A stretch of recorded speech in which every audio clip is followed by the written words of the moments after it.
It's like, as a young girl, you play in boys league because at that time your dad couldn't find a girls league for you. Yeah. But right now, things has changed a little bit. So in the future, what do you want to see, like, or the things for girls basketball? Notice what Caitlin Clark just said. More opportunities, visibility, and access. The significance lies in her unprecedented position.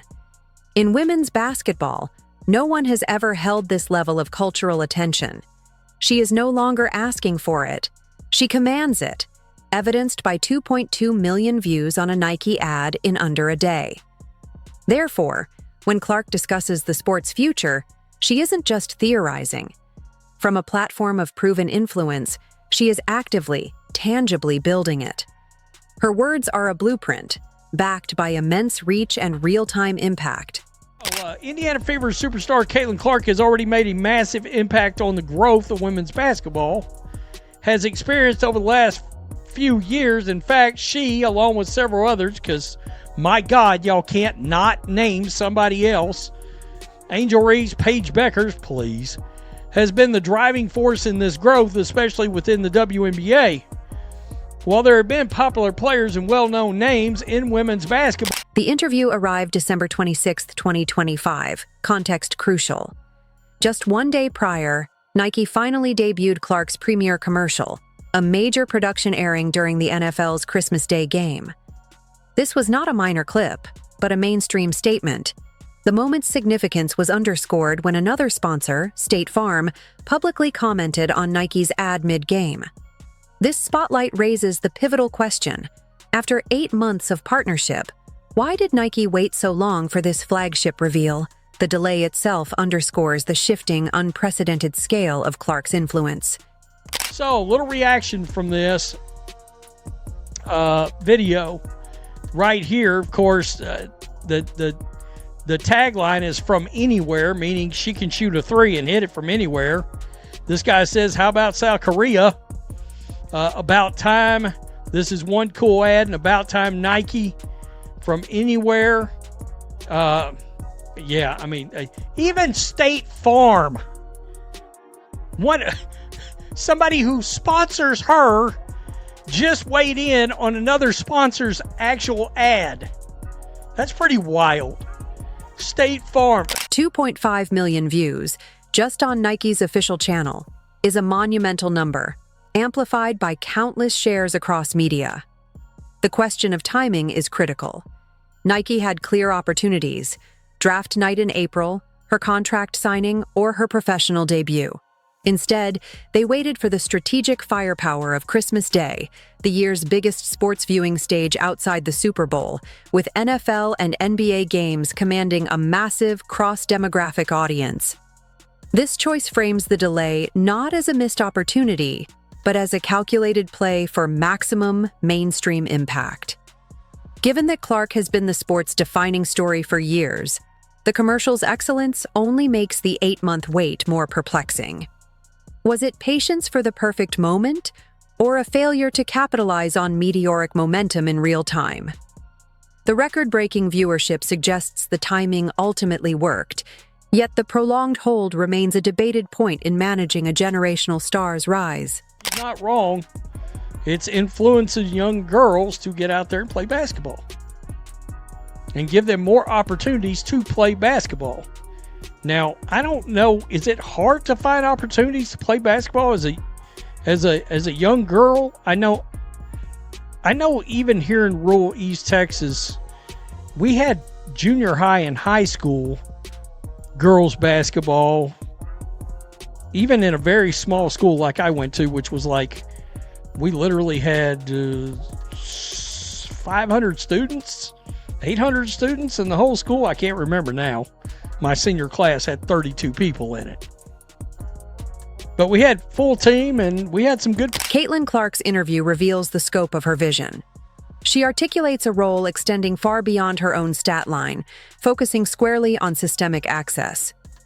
She recalls growing up playing in boys' leagues, a reality less than 2 decades ago, highlighting a persistent infrastructure gap. Her concern is the 8-year-old in rural Iowa today who still lacks visible role models and, more critically, local avenues to play. This is the foundational challenge. While most junior high schools have girls' teams, what precedes them? Where are the youth leagues for 6, 7, and 8-year-olds? Where are the accessible AAU programs that don't demand a 4-hour family commute? Clark is pinpointing a developmental bottleneck. If a girl cannot begin playing until age 13, she is already years behind in skill acquisition. Her advocacy, therefore, targets the pipeline's very origin. It's a recognition that visibility at the professional level is meaningless without tangible opportunity at the grassroots. Her platform is now a megaphone for this essential, often overlooked building phase of the sport. I would love to see that. I grew up in a Larry Bird fan, a major Larry Bird fan, and Charles Barkley. Can we get some kind of a Space Jam, Jordan, Bird, Barkley, Caitlin Clark situation? You know what? Let's keep it real. Can we get a Caitlin Clark Space Jam movie? Can we get that? I want to see that. That's a Space Jam I would see, unlike the fake sequel, Space Jam 2, The Search for Chinese Dollars, starring LeBron James. The public reaction to Caitlin Clark's Nike commercial is telling. Fans are calling for her to star in ads alongside Michael Jordan and Larry Bird, and even to headline a new Space Jam film. Crucially, these suggestions aren't from casual observers. They come from a generation that grew up watching Jordan, Bird, and Barkley, fans who recognize in Clark a transcendent quality they haven't seen in decades. The telling comparison is with the 2021 Space Jam sequel. Despite earning $163 million globally, it lacked the original's cultural resonance. Why?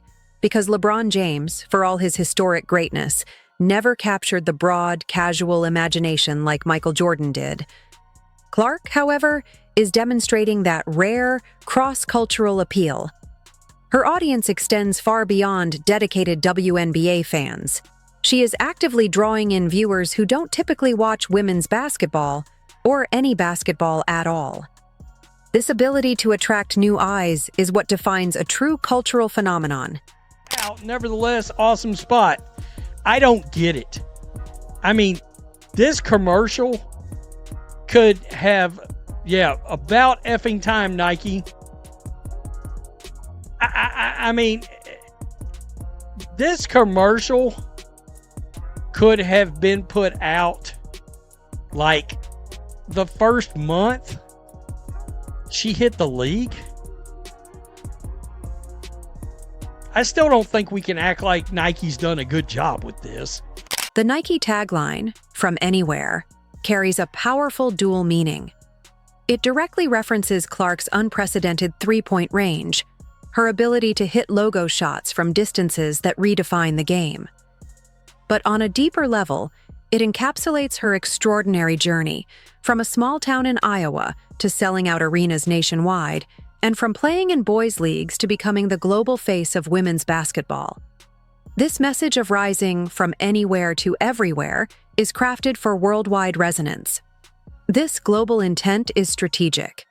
Her pivotal interview was published with Chinese content creator Taylor Tong, specifically targeting international audiences. In it, Clark explicitly discusses the importance of growing the game in markets like China. Her vision is clear. The sport's next evolutionary phase depends not merely on U.S. ratings, but on consciously building a dedicated worldwide fan base. She is positioning herself as the catalyst for this international expansion. And the more people can come and watch us and buy a ticket, or we can go to places like China or wherever it's at globally to help grow the game and allow people to see us play basketball, I think is a really important and powerful thing when you really get to see people you idolize up close. Those were some of the most impactful moments of my childhood, so I know how impactful that can be for young girls today. Some of the most powerful moments of childhood don't come from trophies or championships. They come from seeing something up close for the first time and realizing, this could be me. Caitlin Clark recently described moments like that when talking about watching players she admired as a young girl. Those experiences didn't just entertain her, They shaped what she believed was possible. And that idea, more than any stat line or endorsement deal, explains why the WNBA's recent surge in visibility matters so much. This conversation isn't just about television revenue, although that clearly matters. It's about the girl sitting at home, flipping channels, suddenly watching a woman play basketball at the highest level and thinking, I can do that too. Visibility changes belief. Belief changes behavior. And behavior, over time, changes entire systems. During the 2024 WNBA regular season, the league averaged around 1.2 million viewers per game, a massive increase of roughly 170% from the previous year. Indiana Fever games, when Caitlin Clark was on the floor, averaged closer to 1.7 to 1.8 million viewers. Those aren't abstract numbers. That's millions of people choosing to watch women's basketball, many of them for the first time. Among them are countless young girls who had never seen the sport presented at this scale before. Some of those girls will pick up a basketball because of what they saw. Some will keep playing through middle school and high school. A few will push their parents to find club teams, AAU programs, or local leagues that may not even exist yet. And that's where the real impact begins. Not in highlight reels, but in demand. When Caitlin Clark gave an interview to a Chinese content creator on December 26, 2024, it came just one day after Nike finally released her first major commercial. That ad generated roughly 2.5 million views in less than 24 hours. It sparked reactions across the sports world, including competitors like State Farm commenting on Nike's campaign.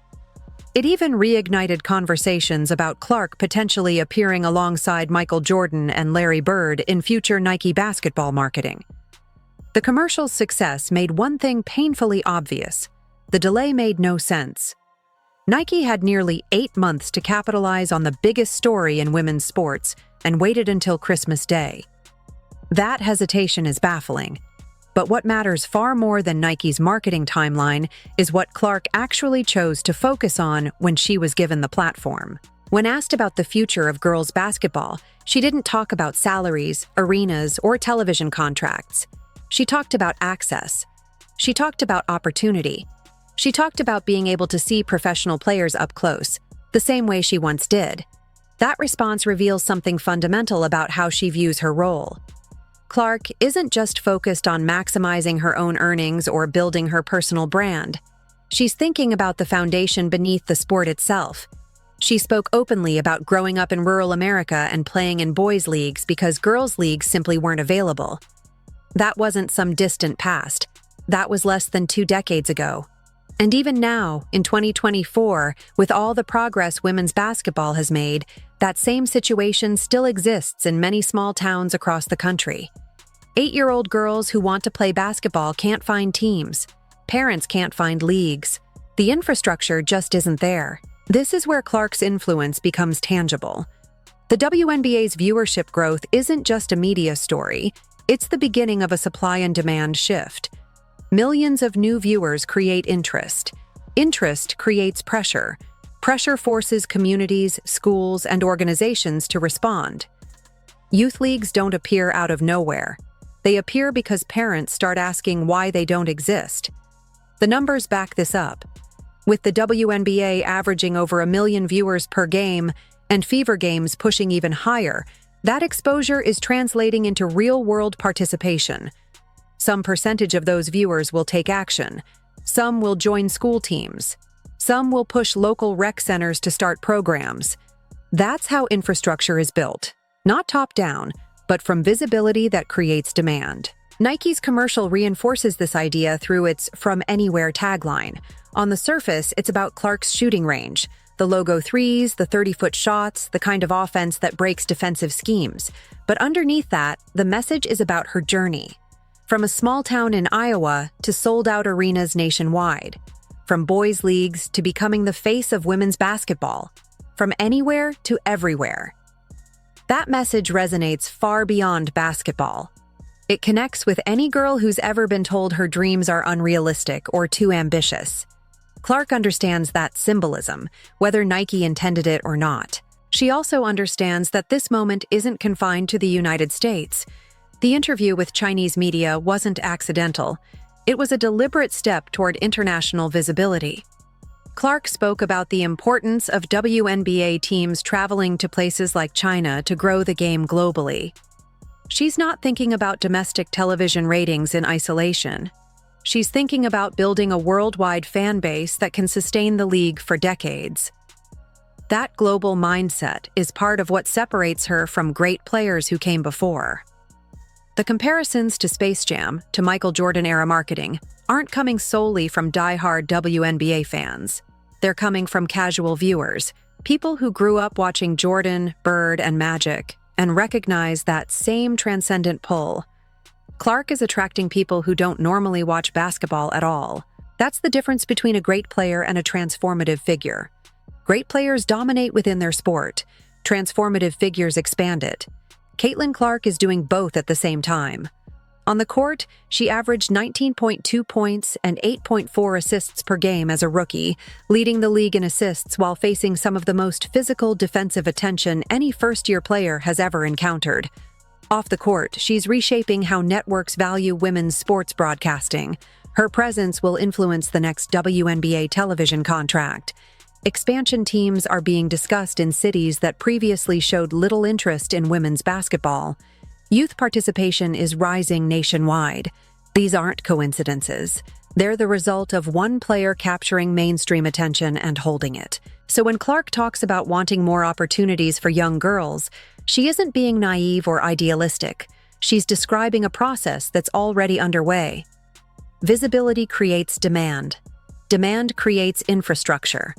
Infrastructure creates opportunity.